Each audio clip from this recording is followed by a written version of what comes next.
Hey, what's up, everybody? Welcome back to Year of the Batman. Still a little bit under the weather, so once again, apologize for the voice. But back at you again with some 1960s Batman. The episodes are The Impractical Joker and The Joker's Provokers. Kind of wish they would have rhymed that one, but it's close enough, so I'll take it. So obviously this is the Joker episode, and I know I really gush up the actor that plays the Riddler. But I must say, Cesar Romero, he does such a fun job with this Joker. I do like every time he is on screen, I do have a fun time because he's just such a fun character. So this episode, it starts out with he's going to like a radio store and he like tries to find a record with the word key on it and he destroys that. He goes to a bookstore, tries to find a book with the word key on it, destroys that. Goes to like this some kind of government building, finds like a file with the word key on it, destroys that. So obviously it's a key themed crime that he's gonna do, and I'm just like, dude, are you the Riddler? What's with all these clues and whatnot? You're being silly, Joker. So they call Batman and Robin in because they're like, "Hey, Batman and Robin, God forbid we do our jobs. You do it for us, please." So they're like, "Well, what's like a key thing he could want to get his hand on?" I honestly thought he was gonna try and go for the key to the city. I was really hoping they did that, and they did not, which makes me a little mad because I'm like, it was right there. You had like a whole episode dedicated to keys, and key to the city never even mentioned. But his big target was like this Scottish collector of keys, and he has like this super famous key. It's like the key of Castile. I don't know if it's real or not. Didn't bother to look it up, but it's like this huge key like this big. It's got all kinds of jewels and rubies and sapphires. Like it's decorated really nice and it's very valuable. So the Joker, he's working on this like box that if you open it with the key, it'll hypnotize you into a state where you like forget what happened a few minutes ago and hold you completely still. So Batman and Robin, they show up to the one event where the key's being placed, and Joker shows up, and they're like, "Hey, we figured you should." And Joker's like, "Hey, I figured you would too." And he like opens up his box, and Batman and Robin are completely dumbfounded. And the Joker escapes, which once again, this is another time where I feel like the first thing that's ever taken should have been the big thing.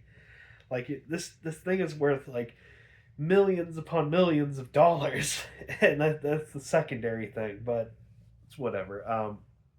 So they're going through all these key related hints and whatnot. Joker, he gives them another hint, and eventually Batman and Robin, they do discover his hideout, which I will say, the the girl that like the henchwoman of the week. Oh my god, she is gorgeous. The joke with her is she's very vain, so she's always looking in a mirror. And I mean, like that's just her character. Just look in the mirror, tell yourself you're so pretty, and then that's it. But to be fair, the actress that they chose for it, whew, my word. I mean, I've said it once, I'll say it 1,000 times again. This show, they know how to cast beautiful women. I mean, my God. Anyway, so Batman and Robin, they get to Joker's hideout. It's obviously a trap, and they fall for it. And a fight ensues, and they're captured. And Robin's placed in this like one machine that turns into a wax statue, and Batman's placed in a machine that'll basically turn into a skeleton, which is kind of horrifying. So that's the end of the episode. It's like, will they? Yes, of course. So Batman, he escapes by taking a key that he had a spare one and jamming it in the machine, and the machine breaks, and he slips out, and he beats all the thugs, and he rescues Robin, who is at the moment a complete wax statue. So he takes him back to the Bat Cave, and he like unwaxes him, I guess.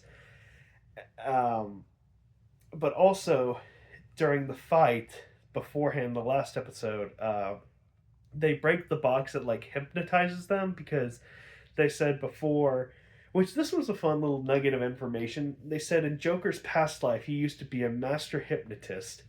And I'm like, oh, okay. Doing a different bit of a backstory for him. I'm only familiar with the Red Hood backstory for the Joker. I know there's two others, so maybe that's one of them. He was a hypnotist, but if not, there was a thing that made sense to his character. So they break the machine, but in the second episode, he makes the machine even better, and the Joker is able to forward, rewind, and pause time. And I'm like, Jesus Christ, what is with these villains? And like, coming up with like these world-ending things. Like, I will say, I was really happy to see a villain who's like an A-list villain for Batman actually have something up there. Like, yeah, the freaking Music Meister that take down a building with a note. And like, oh god, there was another one. It was like a really weak villain, but he did something absolutely incredible. It doesn't matter, but it's nice to have like a recognizable villain, um, to do like big stuff, and for the Joker to discover like time manipulation, that's nuts. So turns out his plan overall is to drug like the Gotham water supply and I guess make them more susceptible to him. Um, they figure that out because Joker he like posted a video of himself giving a hint to Batman, and they were like, "Oh, we better head to the dam." And I really like this because honestly, the episode up till this point was kind of mid, and then Alfred's like, "Sir, I would gladly like to volunteer and be a part of the team." And then he whips out like this little bicycle of his. He's like, "I even got a little bicycle I've made. It's got a two-way radio, so I can communicate with you guys and all that stuff." And I'm just like, "Oh my god, Alfred, you absolute precious sweet little man. I love you so much." So the plan was Alfred. He has a cousin who looks pretty similar to him, and he was going to switch places with them so he could be like his eyes and ears for Batman and Robin. Alfred relieves Iggy of his duty because he's like, "Hey, Bruce gave you this job. He's worried about you. Take some time off, and I'm going to cover for you for the night."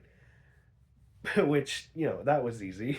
So the Joker shows up, and you think it's going to be like Alfred's gonna like say something into his like wrist, and Batman and Robin come crashing in, but the Joker and the whole gang show up, and Alfred pulls a gun on them, and I'm like, Jesus Christ, Alfred! But first Aunt Harriet, now Alfred. I mean, it's just so funny that like Bruce's parents were killed via a gun in an alley, and then both adults that live with Batman carry, and I just thought that was so funny. Um, but yeah, Alfred he stops them, and because Joker he's about to drug him with the water, and he insists on he have some, and Alfred's like, how about you and your whore and your two cronies have some, and I won't have water. Got it? And Joker he is like genuinely terrified. He's like, this old man's off his rocker. So. And Alfred, he's owning the night, and he's like, "Give me that box. I don't want you messing with time on me." And he takes the box, and he pauses Joker, and he pauses the goons and the henchwoman, and he gets out of there. And then, unfortunately, he takes out the key from the box, which like unpauses everything. So Joker and the goons are about to get him, but Batman and Robin they show up because during that period, like during the pause, Alfred contacted them, and he's like, "Hey, they're frozen. Better come get them." So Batman and Robin show up just before the Joker and the goons get Alfred.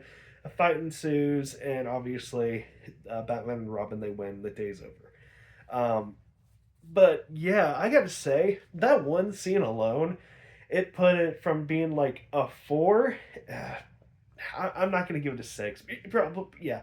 If I was gonna rate these episodes, probably a nice 5 out of 7, just because it was very mid and nothing really was going on. And then that Alfred scene of him just pulling a gun on the Joker. I mean, Alfred is a slept on character. I mean, he's gotten the slip from the Penguin before. He's just so good. I love him so much, and he's such a contributor to the team. and it's nice. It's nice to have these Alfred moments. But yeah, that's pretty much it. It did kind of fall flat because like they kind of gave up on the whole key thing in the end because then it just turned into time manipulation and drugging the water. Just go for it, you know? Like have a theme to the episode and stick with it because otherwise it feels like the last episode anything could have taken place and it just didn't matter. I don't know. But anyway, that's my thoughts. One scene alone amped it up for me to slightly above average, but yeah. Um, but yeah, once again, sorry about this. Still trying to feel better. I feel like I'm on the upside. Don't want to jinx it, but yeah. Thank you. Bye.